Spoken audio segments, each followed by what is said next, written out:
জেলাভিত্তিক মৎস্য উৎসব অনুষ্ঠিত। প্রথমবারের মতো দুদিন ব্যাপী মৎস্য উৎসবের আয়োজন বুধবার এবং বৃহস্পতিবার কমলপুর টাউন হলে ধলাই জেলা মৎস্য দপ্তরের উদ্যোগে ধলাই জেলা ভিত্তিক মৎস্য উৎসব শুরু। এদিন মৎস্য আহার প্রদান এবং মৎস্য উৎসবের উদ্বোধন করেছেন রাজ্যের প্রাণী সম্পদ বিকাশ দপ্তরের মন্ত্রী সুধাংশু দাস, বিধায়ক মনোজ কান্তি দেব। মঞ্চে উপস্থিত ছিলেন ধলাই জেলার জেলা পরিষদের সভাধিপতি সুস্মিতা দাস সহ সভাধিপতি অনাদি সরকার, জেলার কৃষি স্টিয়ারিং কমিটির সভাপতি দীপ্তি রক্ষিত, ধলাই জেলার জেলা শাসক বিবেক এইচবি, কমলপুর মহকুমা শাসক ওয়াটি মলসুম, রাজ্যের মৎস্য দপ্তরের সহ অধিকর্তা সুকেশ চন্দ্র মজুমদার সহ আরো অন্যান্যরা। অনুষ্ঠানে এদিন সভাপতিত্ব করেছেন কমলপুর নগর পঞ্চায়েতের চেয়ারম্যান প্রশান্ত সিনহা এবং পাশাপাশি এই বিষয়কে কেন্দ্র করে মৎস্যমন্ত্রী সুধাংশু দাসের এদিন কি বক্তব্য ছিল শুনুন। এই মৎস্য মেলার কারণে যে সমস্ত মৎস্য চাষী বা প্রোগ্রেসিভ ফিশ ফার্মার যারা আছে, একসময় যাদেরকে কেউ চিনত না জানতো না, আজ তাদেরকে কিন্তু সবার সামনে সম্মানিত করার কাজ ফিশারি ডিপার্টমেন্ট কাজ করছে। তার জন্য নিঃসন্দেহে এটা কিন্তু অনেক বড় গুরুত্বপূর্ণ পদক্ষেপ।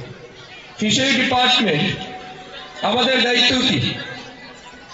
আমরা বিশেষ করে ফিশারি ডিপার্টমেন্ট কাজ করছি তিনটা সেক্টরে, তিনটা জায়গাকে আমরা টার্গেট করেছি। এক হচ্ছে ভোজন, দুই হচ্ছে পোষণ, তিন হচ্ছে আজীবিকা। ভোজন অর্থাৎ এই যে আপনারা রাত্রিবেলা গিয়ে খাবেন, বেশিরভাগ লোক দেখবেন রাত্রিবেলা কিন্তু মাছ মাংস খায়। যদিও আমাদের এখানে বাঙালিদের আমাদের স্টাইল আলাদা, আমরা সকালবেলা কম খাই, দুপুরে বেশি, রাত্রে আরো বেশি, যদি এটা উল্টা হয়ে যায় সবসময়। রাত্রিবেলা সবাই বাজারে যায়, মাছ মাংস সব কিনে একসাথে রান্না করে খায়। তাহলে আপনার রান্নায় আপনার পাতে এই যে ভোজনে মাছ দিচ্ছি, মাছে যাতে আমাদের রাজ্য স্বয়ংসম্পূর্ণ হয় তার জন্য কিন্তু আমাদের ডিপার্টমেন্ট কাজ করছে। তাহলে ভোজনে আমরা দায়িত্ব নিচ্ছি। সেকেন্ড কি পোষণ, এই যে পুষ্টি, আমাদের প্রত্যেকের শরীরে পুষ্টিকর আহার দরকার।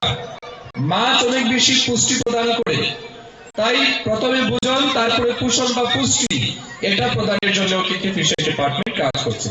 তিন হচ্ছে কি আজীবিকা, যারা মৎস্য চাষ করছেন তারা কর্মসংস্থান পাচ্ছেন। এই কমলপুরে আছে, আমরা কিছুদিন আগে প্রোগ্রেসিভ ফার্মারের ফার্ম ভিজিট করে গেছি। এখানে সম্ভবত ফয়েজ মিয়া এখানে আছেন, বড় উনার ফার্ম। এছাড়াও দলে আরো অনেক আছে যারা ভালো মাছ চাষ করে স্বয়ংসম্পূর্ণ হয়েছে, আর্থিকভাবে স্বাবলম্বী হয়েছে।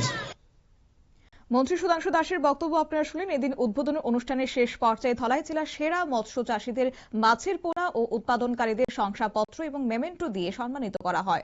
অনুষ্ঠানের পরে মৎস্য দপ্তর, কৃষি বিজ্ঞান কেন্দ্র, কৃষি ও কৃষক কল্যাণ দপ্তর সহ বিভিন্ন এইচএসজির স্টলের ফিতা কেটে উদ্বোধন করেছেন মন্ত্রী সুধাংশু দাস, সঙ্গে বিধায়ক মনোজ কান্তি দেব। নিয়ে নিচ্ছে ছোট্ট একটি বিজ্ঞাপন বিরতির সঙ্গে থাকুন।